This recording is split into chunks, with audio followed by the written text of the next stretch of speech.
जय जगन्नाथ पिला माने तमर समस्त केमिति अछो भगवान करंतु तमर समस्त भले रहिता। तो चलो आज स्टार्ट करिया पिला माने नवम श्रेणी जीव विज्ञान रो द्वितीय अध्याय जीवकोश ओ एहार संगठन सेल एंड इट्स ऑर्गेनाइजेशन। तो पिला माने आज रो ही वीडियोटी एई चैप्टर रो लास्ट वीडियो ठीक अछि पिला माने। तो आज रो ए क्लास परे तोर ए चैप्टर टी शेष होई जिवो ठीक अछि। तो पूर्व क्लास रे पिला माने आमे पढिथिलु कौन ना हरित लवक विषय रे गल्गी बॉडी विषय रे लाइसोजोम विषय रे ठीक अछि पढिला नै। अच्छा पिला माने हम कोषर रंधनशाला के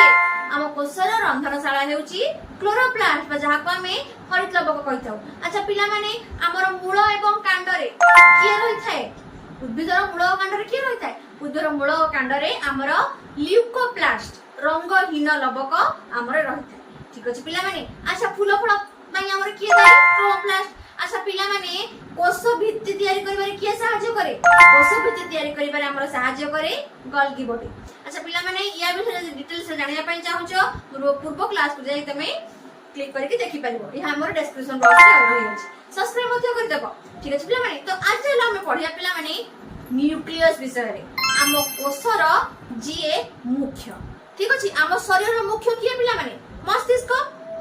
ठीक से परी कोषरे मुख्य होजी पिला माने न्यूक्लियस बा नेस्टी ठीक अछि। तो चलो आज पढिबा से नेस्टी विषय रे ठीक अछि। एहा कोषर मुख्य अंश आम कोषर मुख्य अंश होजी नेस्टी जहा पई कि हमर अन्य समस्त कोष अंगिका माने यार निर्देश रे ही कार्य करथान कि जहा कहबो सेही अनुसार ही हमर कोष माने कार्य करथान ठीक अछि पिला माने। एहा द्विस्तर झिल्ली विशिष्ट एवं छिद्र युक्त एहार दुईटी मेम्ब्रेन होइछि ये डबल लेयर मेम्ब्रेन ठीक अछि। आ कोन यार छिद्र रहि अछि सब से छिद्र पाई कि ही हमर समस्त अणु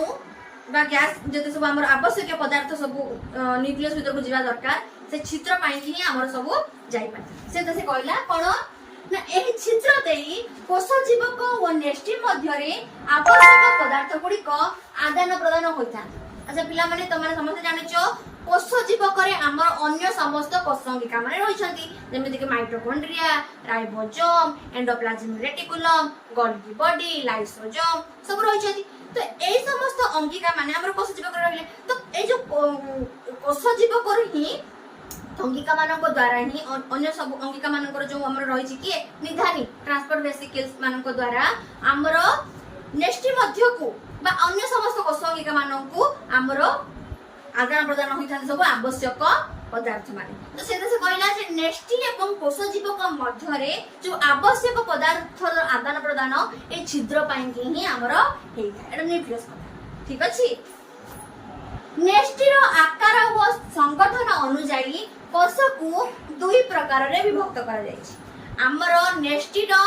आकार एवं गठन को नेकी हमर नेस्टी को दुई भाग रे विभक्त करा जायछि। गोटे होची प्राक नेस्टियो नेस्टी आ गोटे होची सुनेस्टियो नेस्टी जो माने कि रहिचंती कोठी ना प्राक नेस्टियो नेस्टी रहिची प्राक नेस्टियो कोष रे सुनेस्टियो नेस्टी रहिची सुनेस्टियो कोष रे। अच्छा पिला माने प्राक नेस्टियो कोष एवं सुनेस्टियो कोष हमें पूर्व क्लास रे पढिथि फर्स्ट क्लास रे पढिथि नै से विषय रे जानिया पय चाहूचो मोर चैनल को जेति देखि परिबो ठीक अछि। तो ए जो सुनेस्टियो कोष रे हमें पढिथिलु कोन ना नेस्टी टी संगठित होई रहिथे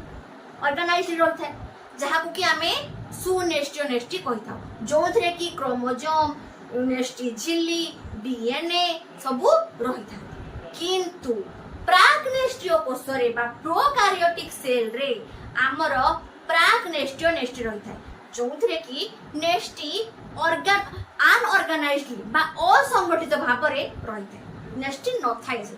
ठीक अछि। जेहेतु नेस्टी नाही सेति पई नेस्टी झिल्ली मध्य नाही आ जेहेतु नेस्टी झिल्ली एवं नेस्टी नाथि क्रोमोसोम मध्य नाथि काइना नेस्टी मध्य रे ही हमरो क्रोमोसोम माने रहिथा ठीक अछि। जेहेतु नेस्टी नाही सेति क्रोमोसोम मध्य नथा किंतु गोटिए डीएनए अणु सर्कुलर डीएनए हमरो रहिथाए प्राक नेस्टियो नेस्टी ठीक अछि। आसो देखिबा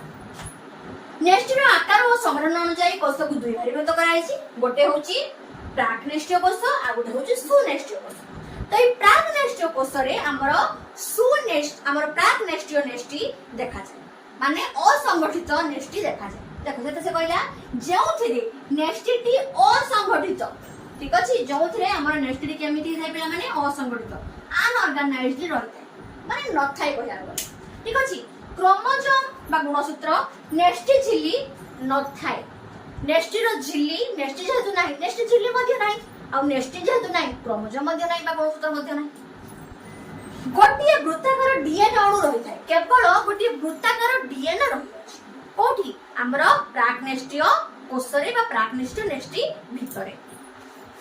एही प्रकार नेस्टी को हमें प्राकनेस्टी बा प्रोकैरियोटिक न्यूक्लियस कहिथाउ ठीक अछि पिला माने तो प्राकनेस्टीय कोषरे हमर प्राकनेस्टी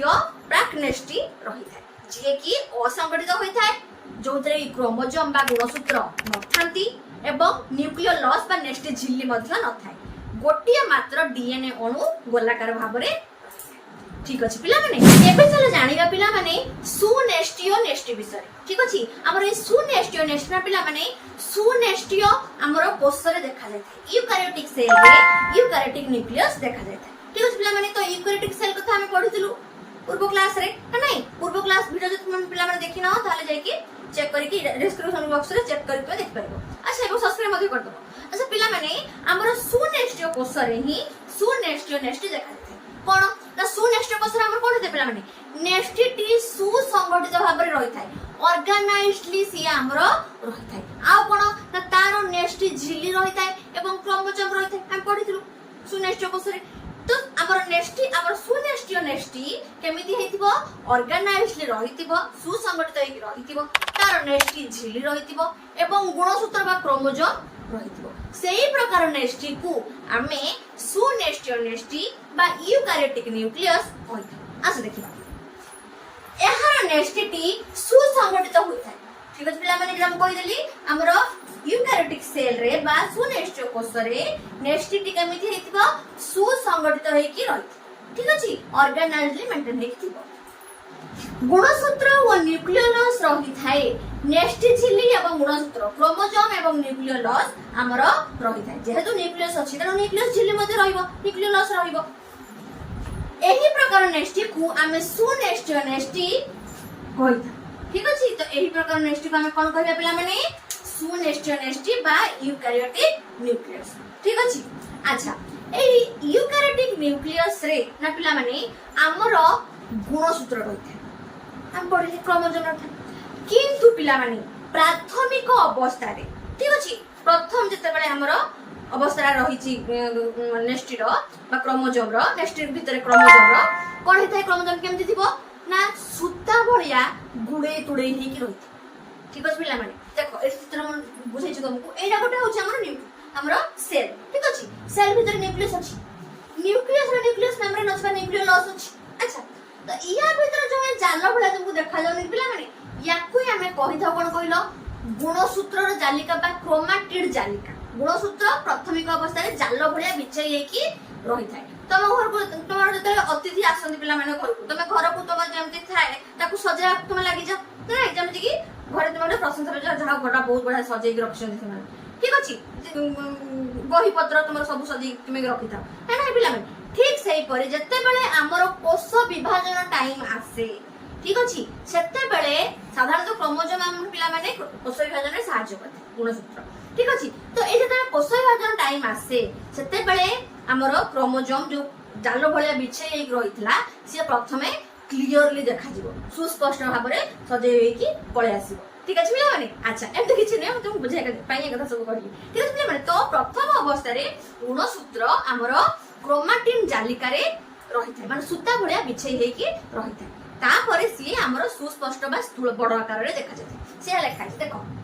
प्राथमिक अवस्था रे प्रत्येक कोषर नेस्टी मध्य रे साधारण भाबरे क्रोमाटिन जालिका रही थाए ठीक अछि पिला माने तो नेस्टी भितरे हमर गुणसूत्र गुडी को क्रोमाटिन जालिका भाबरे सुता भलिया गुडै तुडै हे कि रहिथा ठीक अछि कोष विभाजन समय रे जते बेले सेल डिवीजन टाइम आसे समय रे क्रोमाटिन गुडी को क्रोमाटिन जालिका गुडी को विभाजन प्रक्रिया द्वारा सुस्पष्ट एवं स्थूल रूप सुस्पष्ट क्लियरली देखा जाती एवं स्थूल रूप माने बड़ करी देखा जाती ठीक अछि धारण करथाय एहाकू क्रोमोजोम कहा जाय। देखो पिला एटा हमर गुडे तुडे ही केमति अछि क्रोमोजोम दी हमर दी गुडे तुडे ही कि रहछि जत्ते बेले कोष विभाजन टाइम आसे सेते बेले सी कोन करबो ना हमर एमटी ए जीवो बा ताको तुमे एमटी भी करि पारे। देखो एमटी भाबरे हमर क्रोमोजोम एटा एटा गोटे साइड एटा गोटे साइड एमटी साइड एमटी हमर क्रोमोजोम राखटा ही था माने तुम चित्र रे देखि परतु। अच्छा तो एटा होछि हमर क्रोमोजोम ये स्थूल भाव में देखा जाए एवं क्लियरली विजिबल एटा को हमें कहबा कोन पिला माने क्रोमोजोम। ठीक अछि तो से कहला कोषविभाजन समय रे क्रोमाटिन गुडी को विभाजन प्रक्रिया द्वारा सुस्पष्ट एवं स्थूल रूप धारण करथांती एहा को हमें क्रोमोजोम कहि थाउ आ क्रोमोजोम कहा जाए। एटा को हमें कहबा कोन पिला माने गुणसूत्र बा क्रोमोजोम। प्रथमे एमती जालिका भलिया रहितला क्रोमाटिन भलिया रहितला तापर क्रोमोजोम को आसले कोष विभाजन समय क्लियरली देखा गले एवं बड़ आकार देखा गला। ठीक अछि सेथि से कहला जे कोष विभाजन समय रे क्रोमाटिन गुडी को विभाजन प्रक्रिया द्वारा सुस्पष्ट एवं स्थूल रूप धारण करथाय एहा को क्रोमोजोम कहा जाय। ठीक अछि पिला माने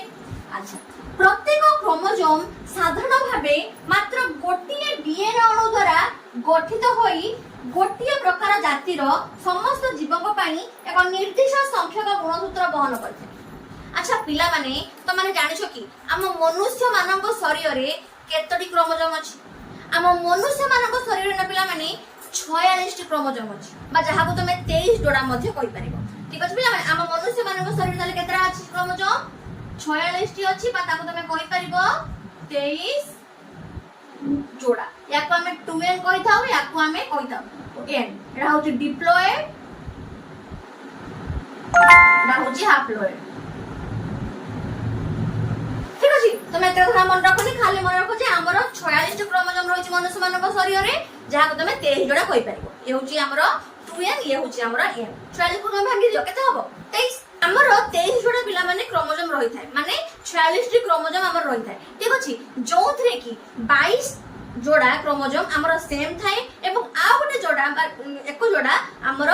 सेक्स क्रोमोजोम रहि थाए जोथि पई कि हमें जानि परिबा जे एमाने होचंती स्त्री एमाने होचंती पुरुष। ठीक अछि पुरुषक पाखरे हमर XY क्रोमोजोम एवं स्त्री मानक पाखरे हमर XX क्रोमोजोम देखा जाय थाए। ठीक अछि स्त्री मानक पाखरे हमर XX क्रोमोजोम एवं पुरुषक पाखरे XY। ठीक अछि एटा होच मेल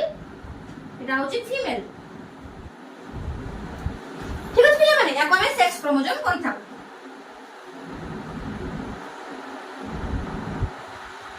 लिंग क्रोमोजोम ठीक अछि 22 जोड़ा ताले हमर सेम क्रोमोजोम थाए एवं एको जोड़ा लिंग क्रोमोजोम। ठीक अछि तो 23 जोड़ा हमर टोटल क्रोमोजोम मनुष्य मानक शरीर। ठीक सही परि पिला माने मकार रे जो केते क्रोमोजोम मकार क्रोमोजोम संख्या होची 20। ठीक अछि 20 होची हमर मकार क्रोमोजोम संख्या ताले केते तार पेयर होबो 10 पेयर। ठीक अछि 10 पेयर होची तार माने क्रोमोजोम संख्या। ठीक अछि आ ठीक से परि पिला माने हमर कुकुर जानछो क्रोमोजोम संख्या केते कुकुर क्रोमोजोम संख्या होची 78। ठीक अछि 78 ताले तार आधा केते हो पिला माने 39। ठीक अछि 39 होची तार पेयर। ठीक अछि ठीक से परि पियाजर क्रोमोजोम संख्या केते जानछो 16 होची हमर पियाजर क्रोमोजोम संख्या ताले केते पेयर हबो 8 पेयर हबो। ठीक अछि तो एते କଥା हम कहि गली। अच्छा हमर पिला माने एक क्रोमोजोम गठित होईची डीएनए अणु को नै। ठीक अछि पिला माने से कहला कोन ना प्रत्येक क्रोमोजोम साधारण भाबे गोटिए डीएनए अणु द्वारा गठित होई गोटिए प्रकार जातिर समस्त जीवक पई एक निर्दिष्ट संख्यक गुणसूत्र बहन करथांती। ठीक अछि गोटे निर्दिष्ट जाति पई पिला माने निर्दिष्ट क्रोमोजोम माने रहि जंदी जेम जे तुम कहि गली कोन जे हमर कुकुरर क्रोमोजोम संख्या होची केते ना हमर 78 तो केते हला तार 39 पेयर। तो एही जो कुकुर गुटे जाति अलग जाति बाघ गुटे अलग जाति हमर बिलेई गुटे अलग जाति आमे अलग जाति तो ठीक से पिला माने तो जाति अलग हाइतले समानकर क्रोमोजोम रो डीएनए बा सब समस्त अलग अलग है कि रही था संख्या मध्य समानकर सब अलग है पियाजर गुण हमर गुणसूत्र अलग अछि मकार गुणसूत्र अलग अछि समस्त में पिला माने हमर क्रोमोजोम संख्या अलग है कि रही था। से कहला ठीक अछि जे हमर प्रत्येक क्रोमोसोम रो साधारण भाबे मात्र गोटे डीएनए अणु द्वारा गठित होइथांती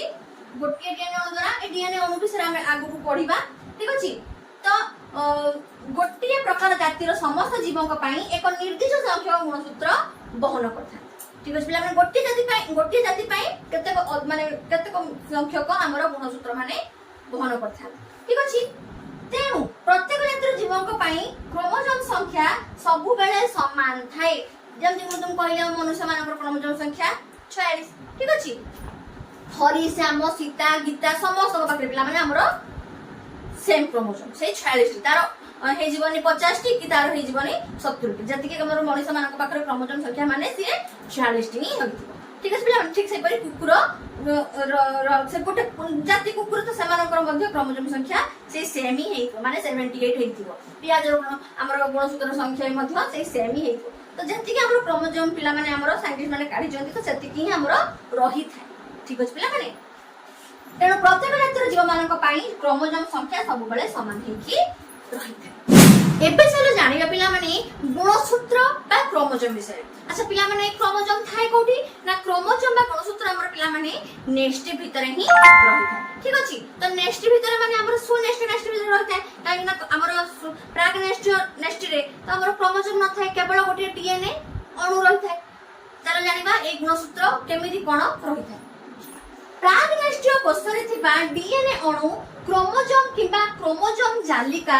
भागरे संगठित होई न थाए जेहेतु प्रागनेष्ट्रीय कोषरे हमरो प्रोकैरियोटिक सेल जेहेतु हमरो नेस्टी नाही बा क्रोमोसोम नाही सेति पई डीएनए अणु रे हमरो क्रोमोसोम बा क्रोमोसोम जालिका सेति संगठित होई ऑर्गेनाइज्ड सेति समाने रही न था ठीक अछि पिला माने मात्र सुनेष्ट्रीय कोषरे थिबा डीएनए अणु गुडिक क्रोमोसोम भितरे संगठित होई रही थांती तो डीएनए अणु गुडिक क्रोमोसोम भितरे संगठित होई रही थांती कोठी पिला माने सुनेष्ट्रीय कोष बा हमर यूकैरियोटिक सेल रे प्रागनेष्ट्रीय कोष रे बा प्रोकैरियोटिक सेल रे हमर डीएनए अणु भितरे क्रोमोसोम बा क्रोमोसोम जालिका माने सुसंगठित भाबरे रही न थांती ठीक अछि पिला माने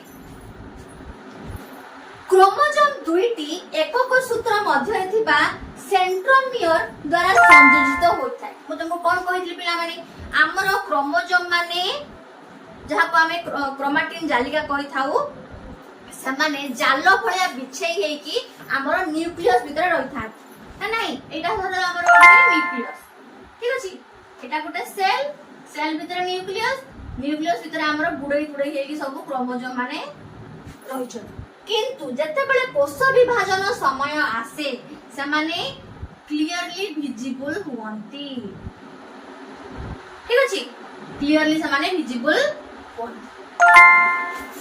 ठीक अछि तो ए जो दीटा आर्म दीटा तांगर माने ये ए जो दीटा पाख से मझरे जो ए गोटे जगह रे जो से माने जॉइंट होउचंती ना एटा को हमें कहि था कोन कहले पिला माने सेंट्रोमियर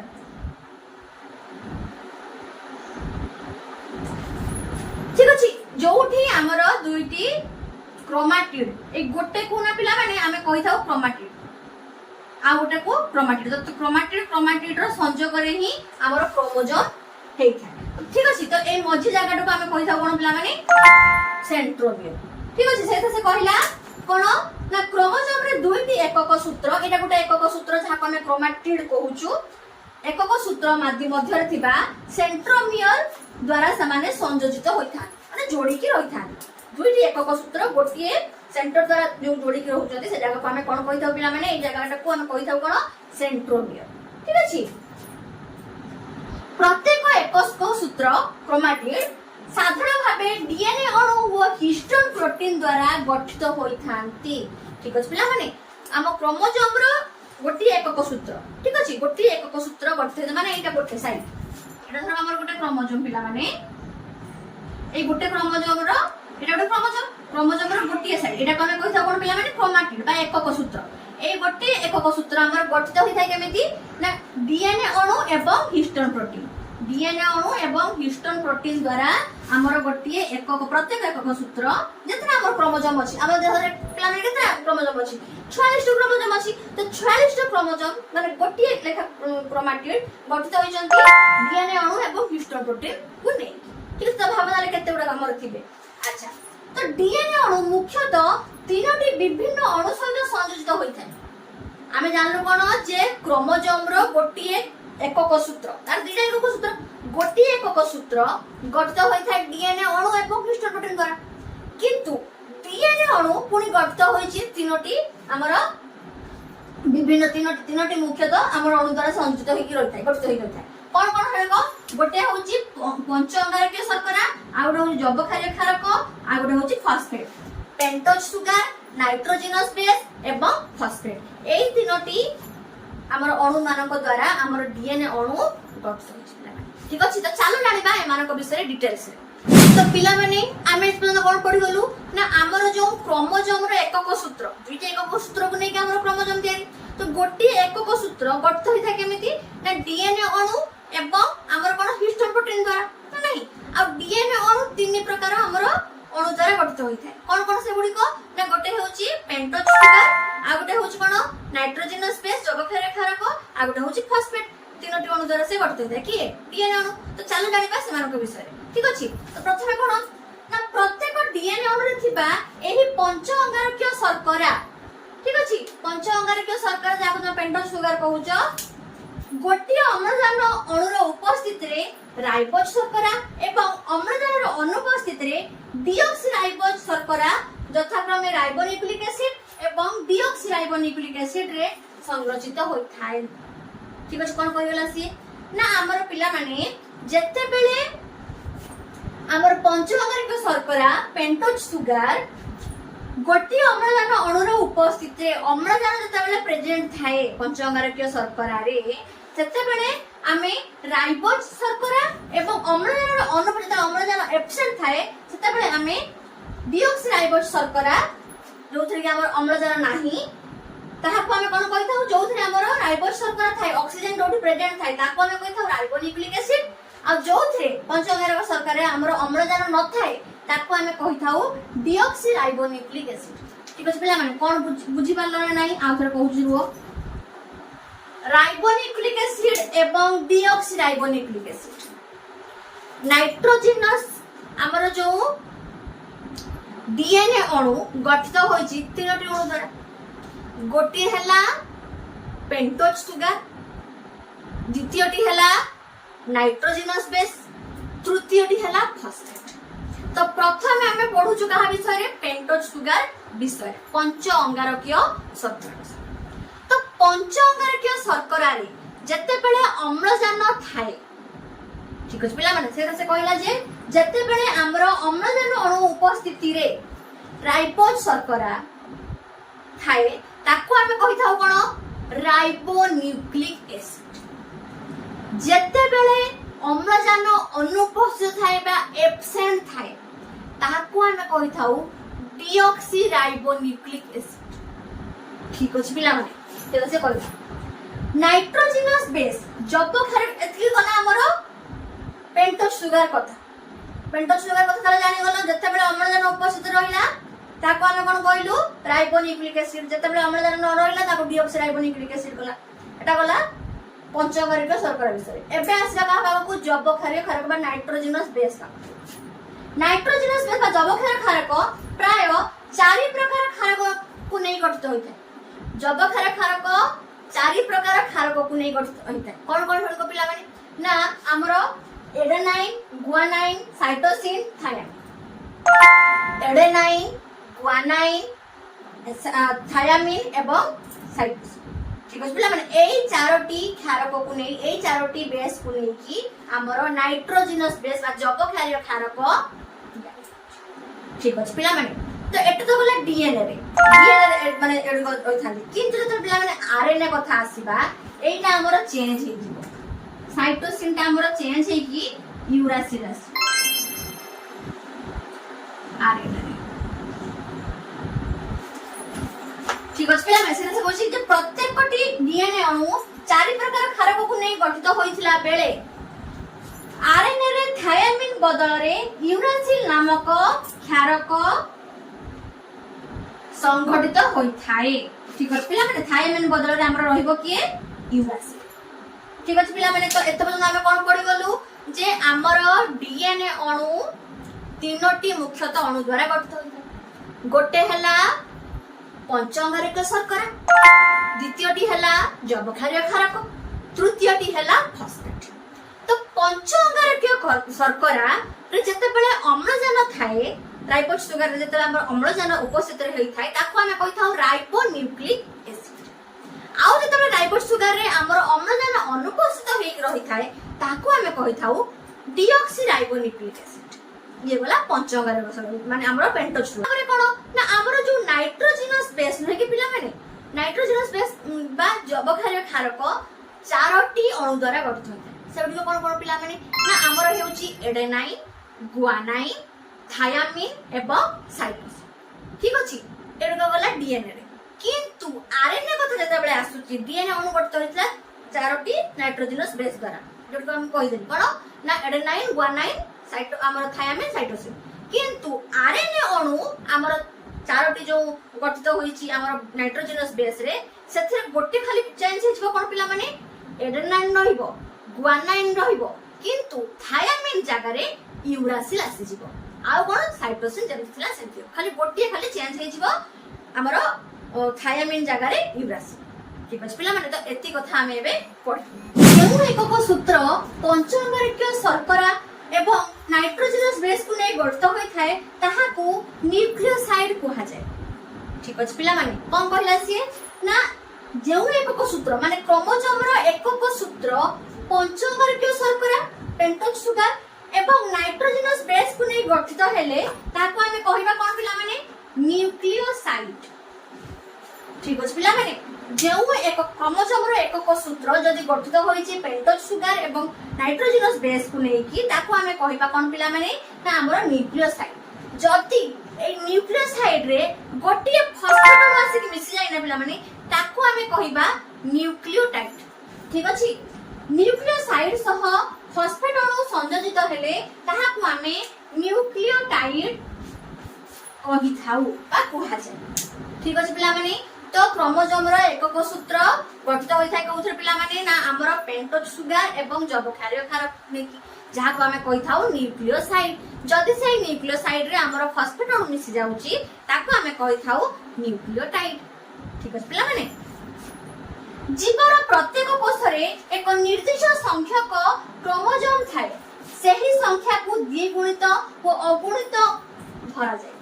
तुम प्रथम कह जे पिला माने हम मनुष्य मानव शरीर रे क्रोमोसोम संख्या होची 46 जहा को हमें कहि थाउ द्विगुणित बा डिप्लॉयड ठीक अछि आउ हमर ताको हमें कहि परिया कोन 23 जोड़ा देखो 46 टी हमर क्रोमोसोम ताको हमें कहि परिबा 23 जोड़ा या को हमें कहिबा डिप्लॉयड या को हमें कहिबा हैप्लॉयड या हमर 2n या हमर n ठीक अछि पिला माने ठीक से परी कुकुर रो कहितली डॉग रो क्रोमोसोम संख्या केते कहितली 78 तो आपको हमें केते कहि परिबा 39 पेयर नहीं तो एटा को हमें कहि परिबा डिप्लॉयड एटा को हमें कहि पारे कोन हैप्लॉयड एटा हो 2n ये हो n नहीं पिला माने ठीक से परी हमरो पियाज रो ऑनियन अन्य क्रोमोसोम संख्या केते पिला माने ना हमर 16 ठीक अछि 16 तो याको हमें कहि परिबा डिप्लॉयड आ यार कहि परिबा केते ना हमर 8 जोड़ा ना बुझी हैप्लॉयड ठीक से परी मक्का रो मेज मेज रो हमर केते 20 हमर 10 जोड़ा ये हिजबो n ये हिजबो 2n ठीक अछि पिला माने तो एही परि भाबरे हमर डिप्लॉयड एवं हैप्लॉयड माने एमती हमर रहिथाली क्रोमोसोम संख्या जीवर प्रत्येक कोष रे एक निर्दिष्ट संख्या क्रोमोसोम थाए सेही संख्या को हम द्विगुणित डिप्लॉयड एवं अगुणित एई बळे संख्या हमर निया ठीक अछि मतलब आगु को गले और या विषय डिटेल्स रे जानिबो डिप्लॉयड क्रोमोसोम संख्या कायक कोष बा सोमैटिक सेल रे रहितबा बेले हमर क्रोमोसोम संख्या जर्म बा जनन कोष रे रहिथाय माने हमर हैप्लॉयड डिप्लॉयड हमर क्रोमोसोम संख्याटा पिला माने सब बेले होइता कि हमर सोमैटिक सेल रे आउ हमर हैप्लॉयड क्रोमोसोम संख्याटा हमर रहिता कोठी जर्म सेल रे बा जहा को हमें जनन कोष कहू ठीक अछि पिला माने तो एही परि भाग रे हमर क्रोमोसोम संख्या को हमें निर्धारण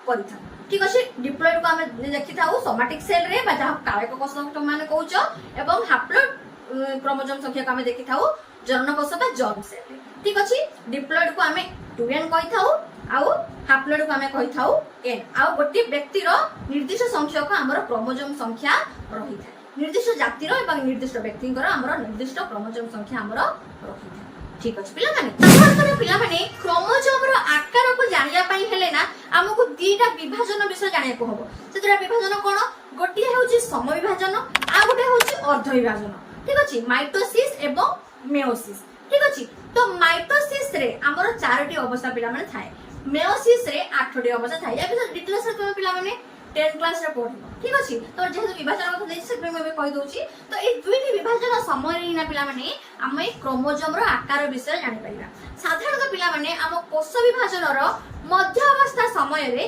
क्रोमोसोम गुडी को स्पष्ट क्लियरली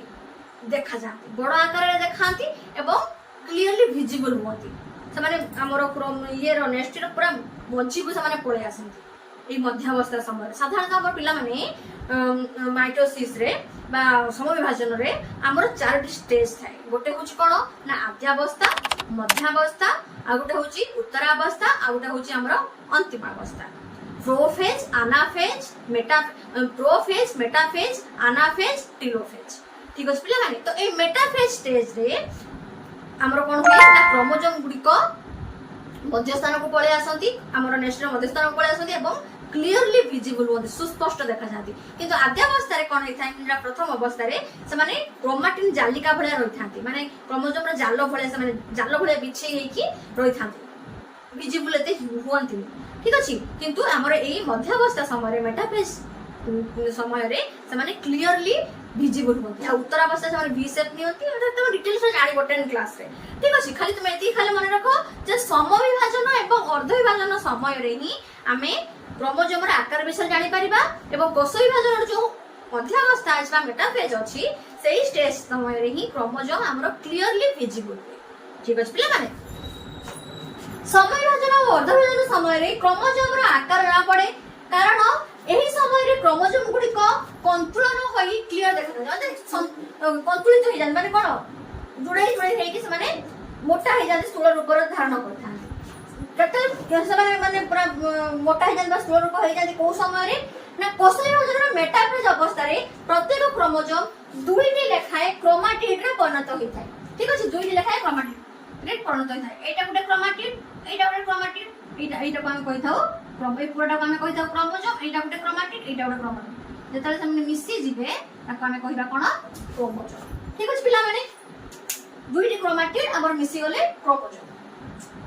एही दुई प्रकार क्रोमाटिड विशिष्ट क्रोमोसोम केवल कोष विभाजन समय रे ही परिलिखित होई थाए ठीक अछि तो ए क्रोमाटिड गुडी को जेतबेले हमर जोडे जेंता को हम क्रोमोसोम कहिता तो एमने देखा जाती को समय रे केवल कोष विभाजन बा सेल डिवीजन समय रे ही एमने देखा जाई था ठीक अछि नहले से जाल भलिया ही बिछे ही रहि था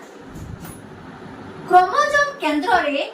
सेंट्रोमियर अवस्थित तो प्रथम रो कहला माने हमर एटा को हम कहिथाउ कोन सेंट्रोमियर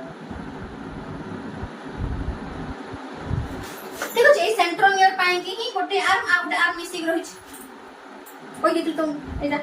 ए जो मजिटा एटा हम सेंट्रोमियर कहिथाउ एटा गोटे पार्ट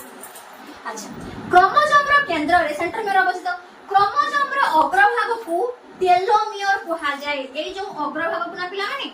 टेलोमियर कहले हम चित्र कर रखी छी एटा गोटे हमर क्रोमोसोम रो एटा होची सेंट्रोमियर क्रोमाटिड रो गोटे क्रोमाटिड रो एटा होची सेंट्रोमियर जदि मिसी जान से ताको सेंट्रोमियर कहा जाय एटा होची हमर कोन तळडा को हम कोन कहिथाउ टेलोमियर ए जो अग्रभाग को ना पिला माने ए जो अग्रभाग को हम कहिथाउ टेलोमियर ठीक अछि आ ए टेलोमियर काहे कि ही हमर मन जान से पिला माने क्रोमोसोम बहुत संख्यक भाबरे रहिछथि तो एते जो क्रोमोसोम केही काहा को लागि जाथिनी काहे कि ना ए टेलोमियर केही कोनोसी क्रोमोसोम को जोड़ी हेई रहिया पई दिया नाही ठीक अछि से कहिला जे टेलोमियर कहा जाय मन रखियो पिला माने क्वेश्चन आसे क्रोमोसोम रो अग्रभाग को हमें टेलोमियर कहताउ हमरो केंद्र को हमें कहताउ सेंट्रोमियर मन रखियो एहा जब गोटिए क्रोमोसोम अन्य एक क्रोमोसोम सहित जोड़ी न होई नेक्स्ट भितरे अलगा होई रही थाए साधारण पिला माने नेक्स्ट भितरे हम क्रोमोसोम प्रथम तुमको कहिची नेक्स्ट भितरे हम क्रोमोसोम रही थाती तो समान तो बहुत संख्यक क्रोमोसोम रही छथि ना तो टेलोमियर पाई की ही क्रोमोसोम जो अग्रभाग हम टेलोमियर कहू से टेलोमियर पाई की ही गोटे क्रोमोसोम अन्य क्रोमोसोम सहित लागि हेई बा जोड़ी हेई जानती नाही ठीक अछि पिला माने तो एई थारे ही हमर ए विषयटी कंप्लीट हो ठीक अछि पिला माने तो आमे जानि गलु कोन को सब कोषंगिका माने सब रहि जंदी हम कोष रे कोष कि परि आविष्कृत होइथिले ताको कि आविष्कार करथिले आ कोन ना हमर जो नेस्टी कोन नेस्टी तार आकार प्रकार प्राक नेस्टी